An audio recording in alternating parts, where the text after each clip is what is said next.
कल से पूज्यपाद स्वामी जी महाराज सदाचार की चर्चा कर रहे हैं। कल प्रसंग शुरू किया था, आज समाप्त किया है। आज के प्रसंग में स्वामी जी महाराज ने फरमाया है, सदाचार को खाद्य वस्तु तक सीमित न रखिएगा, ये सदाचार को बहुत छोटा बना देगा। सदाचार बहुत बड़ा शब्द है, बहुत उच्च शब्द है, उदात्त शब्द है। इसे ये कह के कि ये खाद्य वस्तु तक ही सीमित है, लहसुन प्याज के तड़के तक ही सीमित रखेंगे, तो ये सदाचार को बहुत छोटा बना देने वाली बात है। ऐसा नहीं कीजिएगा। स्वामी जी महाराज फरमाते हैं, आचरण अच्छा है तो वह व्यक्ति सदाचारी है। आचरण के साथ स्वामी जी महाराज ने सदाचार को जोड़ा है। धर्माचरण के साथ सदाचार को जोड़ा जाता है, सत्कर्मों के साथ सदाचार को जोड़ा जाता है। आज स्वामी जी महाराज ने यही कहा है, सत्कर्मों का करना ही सदाचार है, चरित्रवान बनना ही सदाचार है। तो आज साथ चलो चर्चा शुरू करते हैं, जारी रखेंगे कल इस चर्चा को। भगवान राम प्रभु से शुरू करते हैं, उनका आचरण कैसा था, कैसा समझा जाता है, आचरण क्या होता है।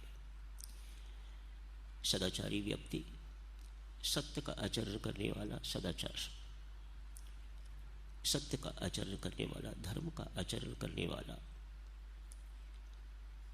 उसे सदाचारी कहा जाता है, सदाचार कहा जाता है। भगवान श्री मां जानकी के साथ चित्रकूट की बात होगी, बैठे हुए लक्ष्मण लकड़ी लेने के लिए जंगल में गए हुए, फल फूल लेने के लिए भी गए होंगे, लकड़ी लेने के लिए गए हुए थे। भगवान श्री कहते हैं, जानकी आज एक लीला करते हैं, लक्ष्मी की परीक्षा लेते हैं। मां सीता ने कहा, लक्ष्मी जैसा भाई, लक्ष्मी जैसा सेवक, लक्ष्मी जैसा देवर संसार में कोई दूसरा दिखाई नहीं देता। क्या लीला करनी है, क्या परीक्षा लेनी है लक्ष्मण की? अरे नहीं, इससे उसका यश बढ़ेगा। राम परिवार देवियों सज्जनों जंगल में रहा है या महल में, एक दूसरे की समृद्धि, एक दूसरे का यश बढ़ाने की दोनों जगहों पर कोशिश में किसी प्रकार की कमी नहीं। जहां अपने यश की ओर उंगली मुड़ जाती है, स्वार्थ की ओर उंगली मुड़ जाती है, वहीं सारे झंझट खड़े हो जाते हैं। रामायण क्यों है? इसी कारण से, नहीं तो महाभारत बन गई होती। जहां दूसरों को सुख पहुंचाने की प्रबल इच्छा और फिर प्रबल प्रयास बने रहते हैं, वही रामायण श्री है।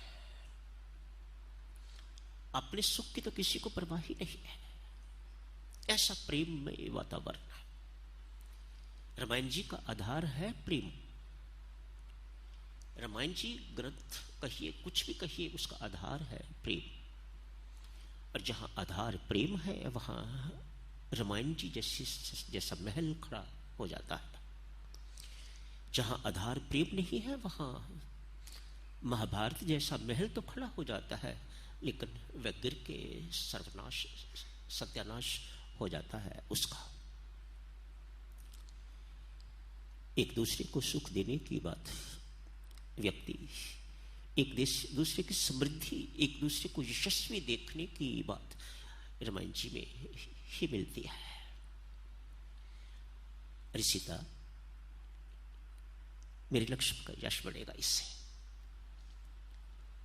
बातों बातों में लक्ष्मण लकड़ी लेके और सामान लेके तो आ गए हैं। महलों में रहने वाला आज सिर पर लकड़ी उठाता होगा, कंधे पर लकड़ी उठाता होगा, एक हाथ में पानी की बाल्टी होती होगी। तनिक सोचे इन बातों को। हम रामायण जी के बीच की बातें कभी सोचते ही नहीं है। कैसे जीवन उन्होंने गुजारा होगा। एक कपड़ा बदलने वाला दूसरा नहीं था। कैसे वहां पर रह के उन्होंने गुजारा किया होगा। कैसा संतुष्ट जीवन उन्होंने व्यतीत किया होगा। कोई घर से कपड़े थोड़ी लेके गए थे, या वहां जाके जंगल में जाके किसी दर्जी से कपड़े बनवाए थोड़ी थे। ऐसा ही लगता है कि एक ही कपड़े में, एक ही जोड़े में उन्होंने जीवन अपना 14 साल जो है वह गुजारे। कैसे किया होगा। तनिक सोचना इन बातों पर, तनिक इन बातों पर मनन करना। लक्ष्मण जी महाराज आए हैं, लकड़ी रखी। नियम होगा जाते ही भगवान को, मां सीता को प्रणाम करते होंगे।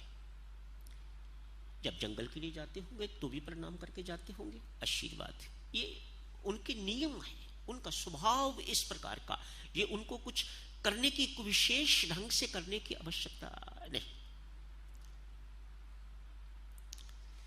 आते ही प्रणाम किया। आज प्रणाम का उत्तर चर्चा चल रही है। मां सीता कह रही हैं, मेरे पांव राम जी आपसे अधिक सुंदर है। राम जी कह रहे हैं, नहीं सीते, ये कैसे हो सकता है। मेरे पांव तेरे से अधिक सुंदर है। लक्ष्मण ने ये शब्द अपने कानों से सुने हैं। उसी को सुनाने के लिए ही ये शब्द बोले जा रहे थे। आज लक्ष्मण की परीक्षा है। अतएव कहा, लक्ष्मण तू ही बता। ये सीता कहती है मेरे पांव अधिक सुंदर है। मैं कहता हूं नहीं, मेरे पांव अधिक सुंदर है। तू रोज इन चरणों की सेवा करता है, वंदना करता है। तेरे से बड़ा निर्णायक कोई नहीं हो सकता। तू बता, मेरे पांव सुंदर हैं कि या सीता के पांव सुंदर हैं। बेचारा लक्ष्मण फंस गया है। अतएव मन ही मन परमेश्वर के श्री चरणों पर प्रणाम करके कहता है, परमात्मा मेरी रक्षा करना। मां सीता के चरणों में प्रणाम किया। कहा, मां तेरे पांव बहुत सुंदर है। लोग, मैं कहती थी ना मेरे पांव सुंदर है। लक्ष्मण ने भी वही बात कह दी कि मेरे पांव बहुत सुंदर है। बस अब फैसला हो गया। लक्ष्मण जी कहते हैं, मां अभी मेरी बात पूरी नहीं हुई। अब क्या बाकी रह गया है। भगवान राम के चरणों में प्रणाम किया। कहा, प्रभु आपके पांव इतने सुंदर हैं, इतने सुंदर हैं। इन चरणों की सुंदरता के कारण वो चरण भी सुंदर है। आपके चरण प्रभु इतने सुंदर हैं, इन चरणों की सुंदरता के कारण मां सीता के चरण भी सुंदर हैं। भगवान राम ने झट से पकड़ लिया है। ले सीते देख। अब लक्ष्मण ने बात कंफर्म कर दी कि मेरे पांव ही सुंदर हैं, तेरे से अधिक सुंदर है। लक्ष्मण जी महाराज कहते हैं, प्रभु मुझे माफ करना, मेरी बात अभी पूरी नहीं हुई। तो कहते हैं कि अब क्या बाकी रह गया है कहने वाला। जो रह गया है वो कह। कहा, प्रभु आपके चरण, आप दोनों के चरण इसलिए सुंदर हैं। शब्दों का मेल देखना। आपके चरण दोनों के इसलिए सुंदर हैं कि आपका आचरण सुंदर है। जिसका आचरण देवियों संचलो सुंदर होगा, उसी के चरण वंदनीय होंगे। यदि किसी नालायक के, यदि किसी पापाचारी के चरण थोड़ी देर के लिए वंदनीय बनते हैं तो अवधि बहुत थोड़ी देर के बाद ही उन चरणों को वंदने की बजाय निंदने की जरूरत पड़ जाती है। चरण वही वंदनीय रहेंगे जिनका आचरण सुंदर है। सुंदर आचरण वालों के चरण ही वंदनीय रहेंगे।